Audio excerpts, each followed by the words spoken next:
মানুষ দুনিয়াতে গুনার কাজ করে কয় কারণে? চারটি কারণে। কয়টি কারণে? চারটি কারণে। এক নাম্বার কারণ হলো যে শয়তান আল্লাহ পাকের সাথে ওয়াদাবদ্ধ হয়েছে যে আল্লাহ আপনার বান্দাদেরকে আমি গুনাহ করাইয়া তাদেরকে আমি জাহান্নামে পাঠাবো। কি করব? তাহলে এক নাম্বার কারণ বুঝতে পারলাম, আমরা গুনাহ করি, মানুষ গুনাহ করে শয়তানের ওয়াসওয়াসার কারণে। কার কারণে? শয়তানের। সংক্ষিপ্ত বলবো, শয়তানের ওয়াসওয়াসার কারণে মানুষ কি করে? গুনাহের কাজ করে। দ্বিতীয় নাম্বার কারণ হলো যে মানুষের মধ্যে যে একটা দিল আছে, আত্মা আছে, আত্মার মধ্যে তিনটি কোয়ালিটি আছে। কয়টি কোয়ালিটি আছে? তিনটি কোয়ালিটি। এক প্রকারের কোয়ালিটির আত্মা বলে তুমি শুধু নেকের কাজ করো, নেকের কাজ করো, নামাজ পড়ো, রোজা করো, যাকাত দাও, জিকির মজলিসে বসো, মাহফিলে যাও, কোরআন তেলাওয়াত শোনো, মাদ্রাসা দান করো, হ্যাঁ, ছেলে মেয়েদেরকে মাদ্রাসা শিক্ষা দাও, দিনের শিক্ষা দাও। এক প্রকারের নফসের প্রকার। দুই প্রকার হলো, দ্বিতীয় নম্বর প্রকার হলো সে শুধু গুনাহের কাজের আদেশ করে। টিভি দেখো, সিনেমা দেখো, আরাম খাও, সুদ খাও, ঘুষ খাও, মারামারি করো, কাটাকাটি করো। এক কথায় যত ধরনের অপকর্ম রয়েছে সমস্ত অপকর্মের জন্য তাকে আদেশ করে। তিন নম্বর হলো ভালো কাজের আদেশও করে না, কিন্তু খারাপ কাজ হয়ে গেলে আফসোস করে। খারাপ কাজ থেকে বাধাও দেয় না, যেটা খারাপ কাজ এটা করিও না, দিলের অনুভূতি সৃষ্টি হয় না। কিন্তু যখন গুনার কাজ হয়ে যায়, খারাপ কাজ হয়ে যায়, তখন খুব আফসোস করে, এটা কেন করলাম, না করলেও তো চলতো। রাগের মাথা একজনের মাথায় বাড়ি মারছে, মাথা ফাইটা মারা গেছে, পরে আফসোস করতেছে কেন করলাম, এটা কি করলাম আমি। এই যে তৃতীয় নাম্বার নফসের প্রকার, সে ভালো কাজ করার জন্য উদ্বুদ্ধ করবে না, খারাপ কাজ থেকে বাধাও দিবে না, কিন্তু খারাপ কাজ করলে অনুভূতি সৃষ্টি হবে, একটা মানে অন্যরকম খারাপ লাগা অনুভূতি সৃষ্টি হবে যে কেন করলাম।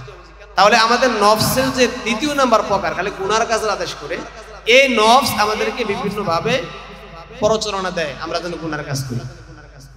তৃতীয় নাম্বার হলো যে আমরা এই যে সমাজে চলাফেরা করি, পরিবেশের কারণে মানুষ গুনার কাজ করে। কিসের কারণে? পরিবেশের কারণে। আপনি বিয়ের বাড়িতে গেছেন, এখন ওই বিয়ের বাড়িতে ইসলামী সিটাফটাও নাই, গান বাদ্য সব চলতেছে। এখন আপনি বিশাল বড় মুফতি সাহেব, এখন আপনি গেছেন, এখন দেখা গেছে আপনি জীবনেও গুনার কাজ করেন না, কিন্তু আপনি আজকে গেছেন, গিয়ে দেখবেন যে সব নাচ গান চলতেছে, উলঙ্গপানা, বেহাইয়াপানা সব চলতেছে। বাধ্য হয়ে আপনার কানে গানের শব্দ আসবে, বেগানা মহিলা নজরে পড়বে। এই গুণাটা কেন হইল? এটা হয়েছে আপনার পরিবেশের কারণে। আপনি যদি সেই পরিবেশে বাইচা থাকতে পারতেন তাহলে এই গুণাগুলো হইতো না। আপনি বন্ধু বান্ধবের সাথে কক্সবাজার ঘুরতে গেছেন, 10 জন একসাথে, এরা হোটেলে রুম বুকিং করছে, সবাই সাউন্ড দিয়ে গান শুনতেছে, আপনি যাবেন কোথায়? আপনাকে বাধ্য হয়ে গান শুনতে হচ্ছে। তৃতীয় নাম্বার হলো মানুষ গুনাহের কাজ করে পরিবেশের কারণে। চতুর্থ নাম্বার কারণ মানুষ গুনাহের কাজ করার চতুর্থ নাম্বার কারণ হলো মানুষ অভ্যাসের কারণে গুনার কাজ করে। গুনাহ করতে করতে এমন তার অবস্থা হয়ে গিয়েছে, কোনো অনুভূতি নেই, অভ্যাস, তার এটা ফিরতে পারতেছে না। সে বুঝতেছে চুরি করা খারাপ, ফিরতে পারতেছে না। ধূমপান করা স্বাস্থ্যের জন্য ক্ষতি, সর্বদিক থেকে ক্ষতি, ফিরতে পারতেছে না। এই যে বিভিন্ন ধরনের গুনার কাজে লিপ্ত, নিজের এই ঘরে সুন্দরী স্ত্রী থাকার পরও পরকে লিপ্ত, অভ্যাস হয়ে গিয়েছে, এখন ছাড়তে পারতেছে না। এই যে অভ্যাসের কারণে মানুষ গুনার কাজ করে। এই যে 4টি কারণ বললাম, এই 4টি কারণের বাহিরে 5 নাম্বার কোনো কারণ নেই। 4টি কারণের বাহিরে 5 নাম্বার কোনো কারণ নাই। এখন আমরা প্রত্যেকে নিজেরা চিন্তা করি, আমি যে গুনার কাজে লিপ্ত, কোন কারণে লিপ্ত? 1 নাম্বার কারণে শয়তান ওয়াসওয়াসা দেয়, নাকি 2 নাম্বার কারণে আমার দিল আমাকে ওয়াসওয়াসা দেয়, 3 নাম্বার কারণে আমার পরিবেশের কারণে ওয়াসওয়াসা, পরিবেশের কারণে গুনাহের কাজ করি, 4 নাম্বার কারণ নাকি আমি গুনাহ করতে করতে অভ্যস্ত হয়ে গিয়েছি। আসসালামু আলাইকুম ওয়া রাহমাতুল্লাহি ওয়া বারাকাতুহু। আলহামদুলিল্লাহ আলহামদুলিল্লাহি নাহমাদুহু ওয়া নাস্তাঈনুহু ওয়া নাস্তাগফিরুহু ওয়া নাউযু বিল্লাহি মিন শুরুরি আনফুসিনা ওয়া মিন সাইয়্যাতি আ'মালিনা। من يهده الله فلا مضل له ومن يضلله فلا هادي له ونشهد أن لا إله إلا الله وحده لا شريك له وأشهد أن محمدا عبده ورسوله أرسله الله بالحق بشيرا ونذيرا وداعيا إلى الله بإذنه وسراجا منيرا أما بعد فأعوذ بالله من الشيطان الرجيم بسم الله الرحمن الرحيم إنما يخشى الله من عباده العلماء وقال رسول الله صلى الله عليه وسلم خيركم من تعلم القرآن وعلمه أو كما قال النبي عليه الصلاة والسلام اللهم صل على محمد وعلى آل محمد كما صليت على إبراهيم وعلى آل إبراهيم إنك حميد مجيد اللهم بارك على محمد وعلى آل محمد كما باركت على إبراهيم وعلى آل إبراهيم إنك حميد مجيد سبحانك لا علم لنا إلا ما علمتنا سبحانك لا علم لنا إلا ما علمتنا إنك أنت العليم الحكيم بلغ العلا بكماله كشف الدجى بجماله حسنت جميع خصاله صلوا عليه وآله صدق الله العلي العظيم আল জামিয়াতুল ইসলামিয়া মাদ্রাসার উদ্যোগে আজকের এই মুহূর্তে মজলিসের আয়োজন করা হয়েছে। প্রথমে আমরা সকলে দিল থেকে মন থেকে আল্লাহ সুবহানাহু ওয়া তাআলার দরবারে শুকরিয়া জ্ঞাপন করব যে আল্লাহ তাআলা আমাদেরকে দুনিয়াবি সমস্ত কাজ থেকে ফারেক করে, দুনিয়াবি সমস্ত ঝায় ঝামেলা থেকে মুক্ত করে, আমাদেরকে পুরা দুনিয়াবি সমস্ত চিন্তা থেকে বের করে কোরআন ও হাদিসের আলোচনা করা ও শ্রবণ করার মতন সুযোগ করে দিয়েছেন।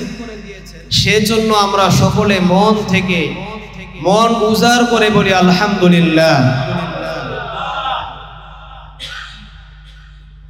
আল্লাহ তাআলা যাকে ইচ্ছা করেন, যাকে নির্বাচন করেন, যাকে পছন্দ করেন, একমাত্র শুধুমাত্র তাকেই আল্লাহ তাআলা এই সমস্ত মজলিসে, জিকিরের মজলিসে, কোরআন ও হাদিসের আলোচনা হচ্ছে এমন মজলিসে বসার মতন তৌফিক দান করেন। নামাজ পড়া, জিকির করা, এক কথায় দ্বীনি যত ইবাদত বন্দেগী রয়েছে সমস্ত ইবাদত বন্দেগীগুলো আল্লাহ তাআলার আরশে আজিম থেকে নির্ধারিত হয়, লিপিবদ্ধ হয় যে কোন বান্দা কখন কোন ইবাদত করার মতো সুযোগ পাবে। এটা দুনিয়াবি কোনো মজলিসে এটা নির্বাচন হয় না। এজন্য আল্লাহ সুবহানাহু ওয়া তাআলার দরবারে সদা সর্বদাই শুকরিয়া জ্ঞাপন করা, আমরা যদি সামান্য থেকে সামান্য ইবাদত করার সুযোগ পাই আল্লাহ তাআলার শুকরিয়া আদায় করব। এজন্য আল্লাহ তাআলা যেন সামনে আমাদেরকে আরো ইবাদত করার তৌফিক দান করেন, ঠিক কি না?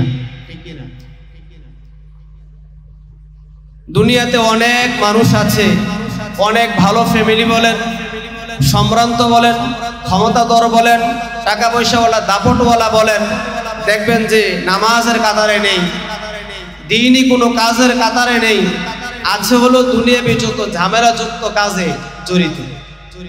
দেখবেন অনেক গরিব রিস্কাওয়ালা পাগড়ি পরে রিস্কা চালায়, 5 ওয়াক্ত নামাজ পড়ে, দিন মজুর, ভ্যান চালায়, কিন্তু তার ইবাদত বন্দেগী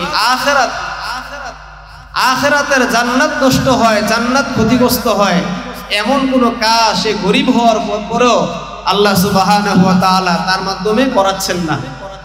তাহলে বোঝা গেল দুনিয়াতে আমি যত টাকার মালিক হই, দুনিয়াতে আমি যত সম্মান দাপট বলা হই, কিন্তু আমি যদি আল্লাহ তাআলার কাছে যদি পছন্দনীয় হতে না পারি, তাহলে কখনোই আমি ইবাদত বন্দেগীতে লিপ্ত হতে পারবো না।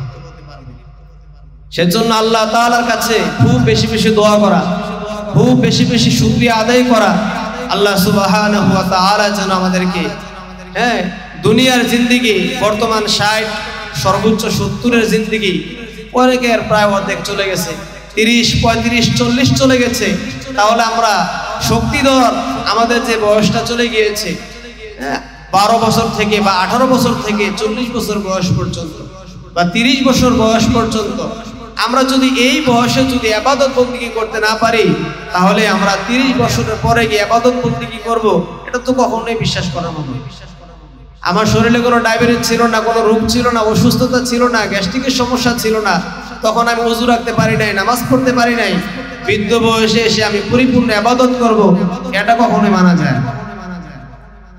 তবে কোন যুবক যদি যুবক বয়সে আল্লাহ তাআলার ইবাদত বন্দেগীতে জীবন যাপন করতে পারে, আল্লাহ তাআলা বৃদ্ধ বয়সে যদি তার ওযু চলে যায়, অসুস্থতার কারণে তাহাজ্জুদের নামাজ ছুটে যায়, আল্লাহ তাআলা তাকে পরিপূর্ণ তাহাজ্জুদের সওয়াব দান করবেন, তাকে পরিপূর্ণ ইবাদত বন্দেগীর সওয়াব দান করবেন। এজন্য আমরা সকলেই মূল কথা, আসলে আমি কিছু অগোছালো কথা বলছি, আল্লাহ তাআলা যেন এমন কিছু কথা মুখ থেকে বের করেন যেগুলো সত্যি আমাকে যারা শ্রবণ করতেছে তাদেরকে ইবাদত বন্দেগী করার তৌফিক দান করেন, মানার তৌফিক দান। আজকে সমাজের মধ্যে, দেশের মধ্যে অনেক মাহফিল হচ্ছে, অভাব নাই, প্রতিদিন প্রায় মাহফিল, কিন্তু মাহফিলের মাকসাদগুলো পরিবর্তন হয়ে গিয়েছে।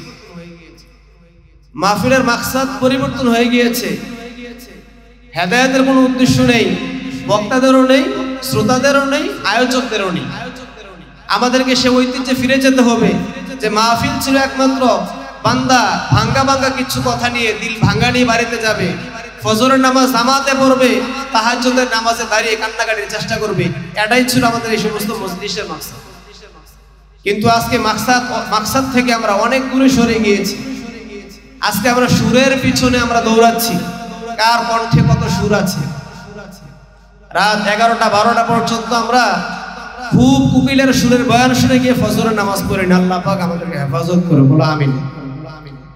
কিছু আগে বলছিলাম যে জান্নাত, তাকওয়া এমন একটা জিনিস, অনেকে শুনে থাকবেন তাকওয়া একটা জিনিস, বিস্তারিত আলোচনা করার সুযোগ নেই।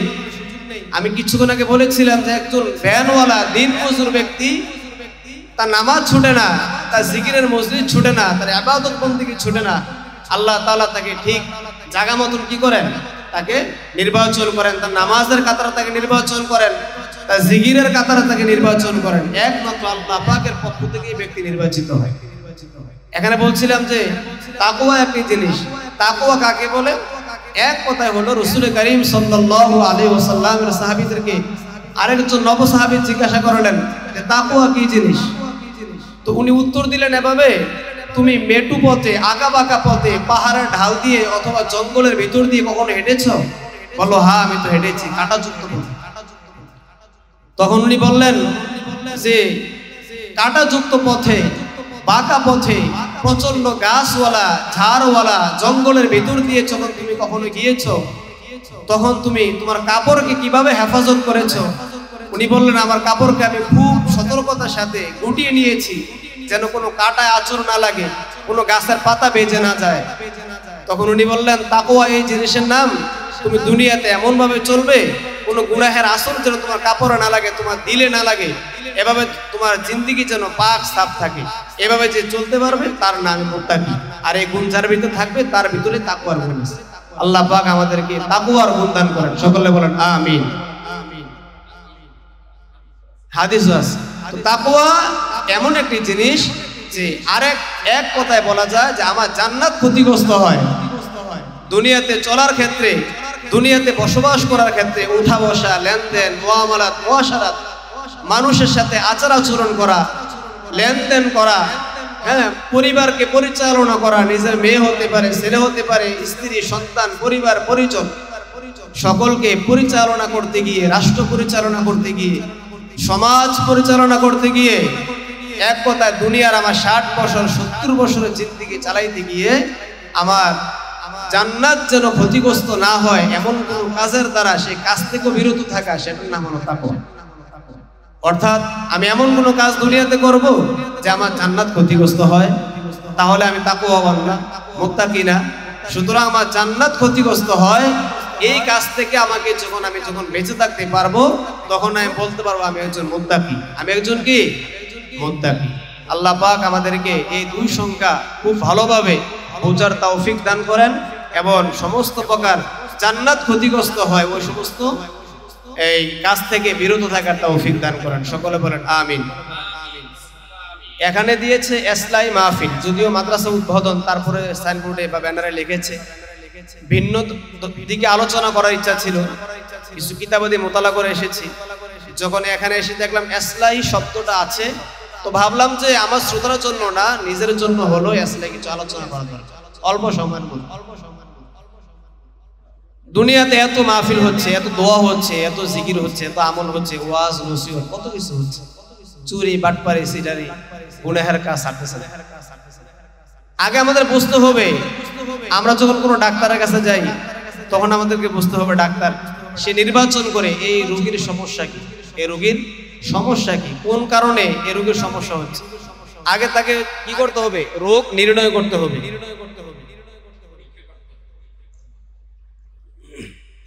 পরীক্ষা নিরীক্ষা করে ডাক্তারকে বের করতে হয় রোগীর কি রোগ, রোগীর কি সমস্যা। যখন রোগ ধরতে পারে তখন রোগকে সলিউশন করা, রোগকে সমাধান করা সহজ, আল্লাহ পাক যদি চান। আর যদি রোগকে নির্বাচন না করে, পরীক্ষা করে, এটাকে বের না করে যদি আন্দাজে গেলে ওষুধ খাওয়ায়, লাভ হবে? আমার এক ছাত্র ছোট বোন 2 মাসের আমার মনে হয়েছে কয়েক লক্ষ টাকার ওষুধ খেয়ে ফেলছে, কিন্তু সুস্থতা নাই।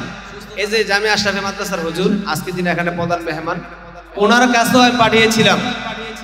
উনি তেল পরা পানি পরা অনেক কিছু দিয়েছেন, কিন্তু সুস্থ হচ্ছেন, আল্লাহ পাক চাচ্ছেন না। সর্বশেষ এক ভালো ডাক্তার ওনার রোগকে নির্ণয় করেছেন, তারপরে মাত্র 2 সপ্তাহ ওষুধ খাওয়ার পরে বাচ্চা সুস্থ হয়ে গিয়েছে। কিন্তু এই যে পরিমাণ ওষুধ খেয়েছে আগে, ওই ওষুধের কারণে, অ্যান্টিবায়োটিকের কারণে তার লাংসে বা বিভিন্ন ধরনের শারীরিক সমস্যা দেখা দিয়েছে।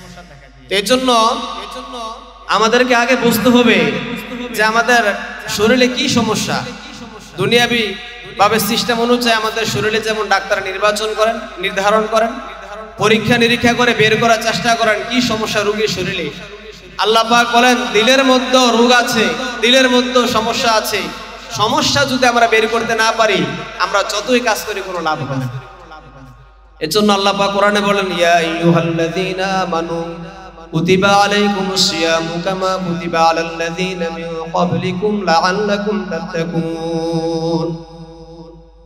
আল্লাহ পাক বলেন তোমাদের জন্য আমি রমজানুল মুবারকের রোজাকে ফরজ করছি। রমজানুল মুবারকের রোজা ফরজ করার পিছনে অনেকগুলো বড় বড় কারণ রয়েছে। এর মধ্যে আল্লাহ পাক বলেন লাআল্লাকুম তাত্তাকুন। অনেকগুলো কারণের মধ্যে এটা একটা কারণ যে তোমরা রমজানুল মুবারকের রোজা রাখলে তোমরা লাআল্লাকুম তাত্তাকুন, তোমরা যেন মুত্তাকি হতে পারো, ফরজগার হতে পারো, তাকওয়াওয়ালা হতে পারো, সেজন্য তোমাদের 1 মাস রোজার ব্যবস্থা করা হয়েছে। এখন আমাদেরকে বুঝতে হবে, বিশেষ করে মুরব্বীদেরকে বলবো, মৃত্যুর তো কোনো গ্যারান্টি নেই, সময়সীমা নেই। তারপরও মুরব্বীদের জন্য মাঝে মাঝে খুব আফসোস লাগে, তাদের জিন্দেগি তো শেষ। এখানে যে সমস্ত মুরব্বীরা বসা আছে মাশাআল্লাহ, চুল দাড়ি সাদা, আল্লাহ পাক তাদেরকে আরো 100 বছর হায়াত দান করুন। কিন্তু চলে তো যেতেই হবে, চলে তো যেতেই হবে। যদি কারো 60 বছর বয়স হয়, বর্তমানে কারো যদি 55 বছর বয়স হয়ে থাকে, দুনিয়াতে হায়াত পাচ্ছে কয় বছর? 5 বছর। তাহলে দুনিয়ার জিন্দেগির হায়াত শেষ।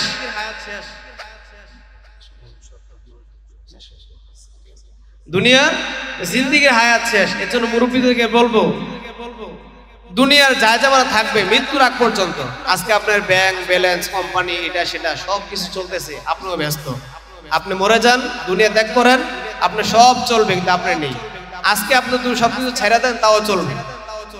আপনার হায়াত আছে 5 বছর, হায়াত আছে 10 বছর, 50 বছর, 60 বছর অতিক্রম করে ফেলছেন। দুনিয়ার জন্য অনেক করছেন, এবার আখিরাতের জন্য করেন। এবার আখিরাতের জন্য করেন, সব বাদ দেন, দুনিয়ার সব বাদ দেন, সামান্য সময় এবার আখিরাতের জন্য ফিকির করেন। যা নামাজ কাজা হয়েছে, রোজা কাজা হয়েছে, আল্লাহর কাছে তওবা করেন, চেষ্টা করেন, আল্লাহ তাআলার কাছে কান্নাকাটি করেন যে আমি কবরের জিন্দেগি কিভাবে পালন করব, কিভাবে আমি কবরের জিন্দেগিতে থাকবো একা একা, এটার জন্য ফিকির করেন। যাই হোক, এখানে বলছিলাম আমাকে কাগজ দেওয়া হয়েছে, অত টাইম শেষ। আমি আসলে এখানে বসেছি আব্দুল্লাহ হুজুরের মহব্বতের টানে মূলত এখানে আসা, এখানে বসা। আমি বক্তা হও না, আমি আসলে চেষ্টা করতেছি আলোচনা শিখার জন্য। এখানে আসার মাকসাদ আব্দুল্লাহ হুজুর ডাকে সাড়া দেওয়া, আপনাদের সামনে 2-1টি কথা বলা, দোয়া নিয়ে যাওয়া, এটাই মূলত মাকসাদ। আমি আসলে প্রফেশনাল কোনো বক্তাও না, আর বক্তার বয়সও হয় নাই, ওসিয়ত করব নসিহত করব সেই পর্যায়ে পৌঁছি নাই। তবে কথাগুলো বলছে নিজের জন্য। এখন থেকে যদি ঠিক না হতে পারি, বৃদ্ধ বয়সে কখনো ঠিক হওয়া সম্ভব না। অনেক কষ্ট, অনেক কষ্ট। এই কথাগুলো নিজের জন্য বলছে। আল্লাহ পাক যেন আগে আমাকে, তারপর আপনাদেরকে আমল করার তৌফিক দান করেন। এবার মূল কথায় আসি, মানুষ গুনাহ করে কয় কারণে, কারণটা বুঝতে হবে। এই যে দুনিয়াতে মানুষ চোখের গুনাহ করে, কানের গুনাহ করে, চোখের গুনাহ করে, দিলের গুনাহ করে, টাকা পয়সা লেনদেন, মুআমালাত, মুআশারাত, এক কথায় দুনিয়াতে যত অপকর্ম করে, গুনাহের কাজ করে, 4টি কারণ। কয়টি কারণ? আমাদেরকে রোগ বের করতে হবে, আমাদের সমস্যাটা কি, সমস্যাটা বের করতে হবে। তারপর আমরা চেষ্টা করবো যে সমস্যার ওষুধ খাওয়ার জন্য। সমস্যা না জেনে যদি আমরা ওষুধ খাই, কখনোই আমাদের রোগ সমাধান হবে না। আল্লাহ পাক বলেন, ইয়া আইয়ুহাল্লাযীনা আমানু কুতিবা আলাইকুমুস সিয়ামু কামা কুতিবা আলাল্লাযীনা মিন ক্বাবলিকুম লাআল্লাকুম তাত্তাকুন। রমজানুল মুবারকের রোজা তোমাদের জন্য আমি ফরজ করেছি বান্দা, যেন তোমরা মুত্তাকি হতে পারো, তোমরা যেন তাকওয়াবান হতে পারো। বলে রমজানুল মুবারকে যদি তুমি রোজা রাখো, তুমি কিভাবে তাকওয়াবান হইবা?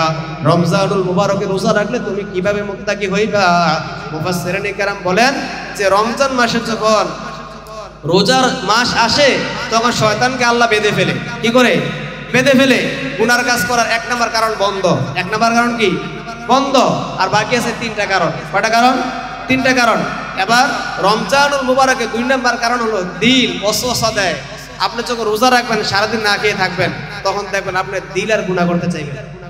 আমোদ ফুর্তি ভালো লাগবে না, গান বাজনা ভালো লাগবে না, নাচানাচি ভালো লাগবে না, কারণ আপনার শরীরে শক্তি নেই। শরীর বড় দুর্বল। শরীর দুর্বল হওয়ার কারণে আপনার দিন, আপনার আত্মা, এটাও দুর্বল।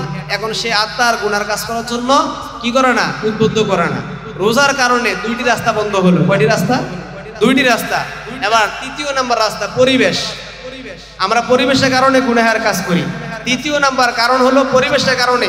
এবার আসেন, রমজানে যখন রোজার মাস আসে, যেহেতু শয়তান বান্দা, শয়তান আর সবাইকে ধোঁকা দেয় না। এখন সব মানুষ টুপি পরে নামাজ পড়ে, দেখেন না, মসজিদ ভরপুর, মাশাআল্লাহ।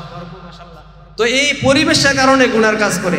দেখো রমজানের জন্য অনেকে মোবাইলে গান শোনা, ছবি দেখা, অনেক কিছু মাশাআল্লাহ ছাইরা দেয়, ছাড়া না। এই পরিবেশের কারণে আমরা গুনার কাছ থেকে অনেকটা আমরা আসান পাই, অনেকটা নিরাপত্তা পাই, যে আমরা যেখানে সেখানে গান বাজনা হয় না, যেখানে সেখানে গুনাহের পরিবেশ নাই। যে পরিবেশের কারণে আমি কি করতে হয়? গুনার কাজ করতে হয়। মুফাসসিরিন কেরাম বলেন যে রমজানুল মুবারকের রোজার কারণে 3টি রাস্তা বন্ধ। কয়টি রাস্তা? 1 নাম্বার রাস্তা শয়তানকে আল্লাহ পাক বেঁধে ফেলেছে। 2 নাম্বার রাস্তা আত্মা দুর্বল হয়ে গিয়েছে, আত্মাও আমাকে খারাপ কাজের জন্য আদেশ করতে পারতেছে না। 3 নাম্বার কারণ হলো পরিবেশকে আল্লাহ পাক এতটা সুন্দর করে দিয়েছেন, যুবকরাও মাশাআল্লাহ দাড়ি টুপি রাখতেছে, নামাজ পড়তেছে, জিকির আজকারে বসতেছে, তারাবির নামাজে অংশগ্রহণ করতেছে। পরিবেশ সুন্দর, গুনার কোনো পরিবেশ নাই। এবার বলেন যে 4 নাম্বার কারণ অভ্যাসের কারণে গুনার কাজ করে। বলতেছে বান্দা, তোমাকে চেষ্টা করতে হবে, মেহনত করতে হবে। তুমি যদি জান্নাতের মালিক হতে পারো, আমি তো তোমাকে রমজানের উসিলায় 3টি দরজা বন্ধ করে দিয়েছি। তুমি কি চেষ্টা করে 1টি দরজা বন্ধ করতে পারবে না? কথা বলে না। আমি আল্লাহ পাকের পক্ষ থেকে তোমার জন্য গুনার কাজ যেন তুমি না করো, 3টি দরজা আমি আল্লাহ পাক তোমাকে বন্ধ করে দিয়েছি বান্দা। তুমি কি 1টি দরজা তোমার চেষ্টায় প্রচেষ্টায় বন্ধ করতে পারবে না? আমাদেরকে আমরা যে অভ্যাসের কারণে গুনার কাজ করি, আমাদের নিজের চেষ্টায় প্রচেষ্টায় সেই গুনার কাছ থেকে যদি আমরা ফিরতে পারি, তাহলে আল্লাহ পাক বলেন তুমি লাআল্লাকুম তাত্তাকুন, তুমি পরিপূর্ণ একজন মুত্তাকি হিসেবে কি করবে, আল্লাহ তাআলার কাছে দাঁড়াতে পারবে। তাহলে আমরা বুঝতে পারলাম যে কেন আমরা দুনিয়াতে গুনার কাজ করি। আল্লাহ তাআলা আমাদেরকে সকলকে গুনাহের কাছ থেকে বিরত রেখে আল্লাহ তাআলার জান্নাত যে আমাদের জন্য বানিয়েছেন, রেখেছেন, আমরা সেই জান্নাতের মালিক হতে পারি। আল্লাহ পাক আমাদের সকলকে জান্নাত দান করেন, আল্লাহ পাকের সন্তুষ্টি দান করেন, আল্লাহ পাকের কুদরতের নেক নজর দান করেন। সকলে বলেন আমিন। ওয়া আখিরু দাওয়ানা আলহামদুলিল্লাহি রাব্বিল আলামিন। সকলের কাছে দোয়া চাই আল্লাহ তাআলা যেন আগে আমাকে, তারপর আপনাদেরকে এই আমলগুলো করার তৌফিক দান করেন এবং মৃত্যুর আগ পর্যন্ত দ্বীনের পথে চলার তৌফিক দান করেন। আসসালামু আলাইকুম ওয়া রাহমাতুল্লাহি ওয়া বারাকাতুহু। Presents by Kuakata media center. হক্কানি আলেমদের নিত্য নতুন ভিডিও পেতে আমাদের চ্যানেলটি সাবস্ক্রাইব করুন। কুয়াকাটা মিডিয়া সেন্টার, ইসলামিক বিনোদনের বিশ্বস্ত সঙ্গী।